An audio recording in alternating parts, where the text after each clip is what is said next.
I'm Dan Kimble.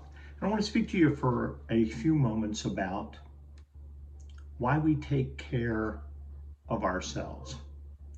Growing up in Appalachia, I sort of have grown up under the concept, and I think many of us probably have, that the most important thing you can do is take care of others and watch out for your neighbor.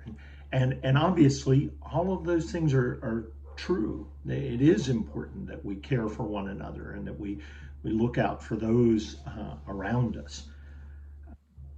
But over the years, I came to understand that to do so, the first thing we have to do is watch out for ourselves, to take care of ourselves, to make sure that we're getting the opportunity to walk and to eat right and to take care of ourselves physically, but then also to take care of our mental health, to make sure that we get the right amount of rest, but also the right amount of relaxation, awake time when our minds are not always active.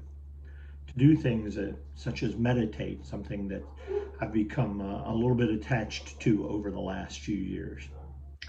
The way I learned the story was this. I actually was contemplating a return to the call to ministry. And a good friend of mine, my pastor at the time, a guy by the name of Monty, Monty and I would get together and converse a lot. And I was, at the time, an attorney in Charleston, West Virginia. And I was struggling. I was struggling. I had been a minister. I had left ministry. I had gone into the practice of law. But in many times in the practice of law, I wasn't also feeling the sense of fulfillment that I had hoped for. I remember saying to Monty at one point that when I was a pastor early on, sometimes I felt like all I was doing was giving somebody a can of corn or some kind of food to get through the day. And I had really gone on to law school to maybe affect people's lives in bigger ways and to bring about community change.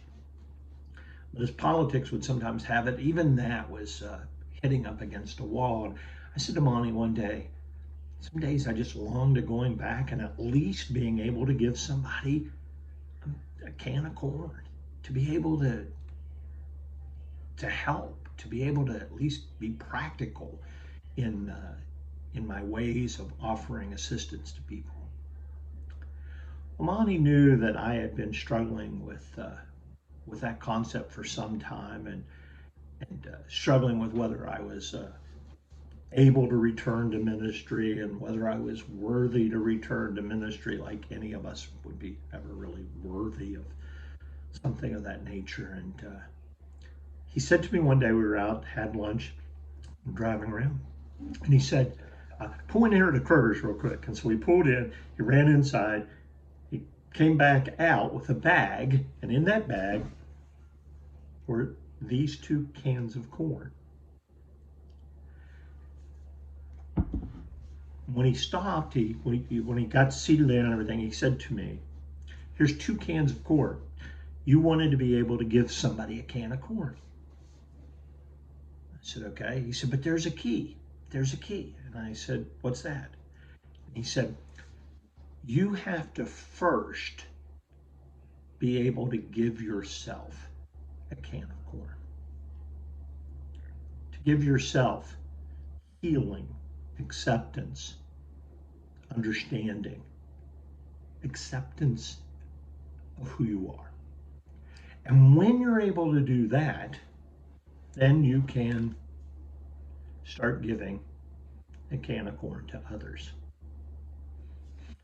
It's been a valuable lesson that's stuck with me all these years. Matter of fact, for all these years, these are the 2 cans of corn that he gave me. I'm certain they've probably seen their time over the years, but they remain a part of the setting of my office. They're there to remind me that we're best at offering help to others. We're best at being able to give of ourselves to others when we first take care of ourselves. find ways in the days that are ahead to relax, to meditate, to rest, to walk, to eat right, do all of those things that keep yourself going in order that you might be able to give of yourself to others. Take care.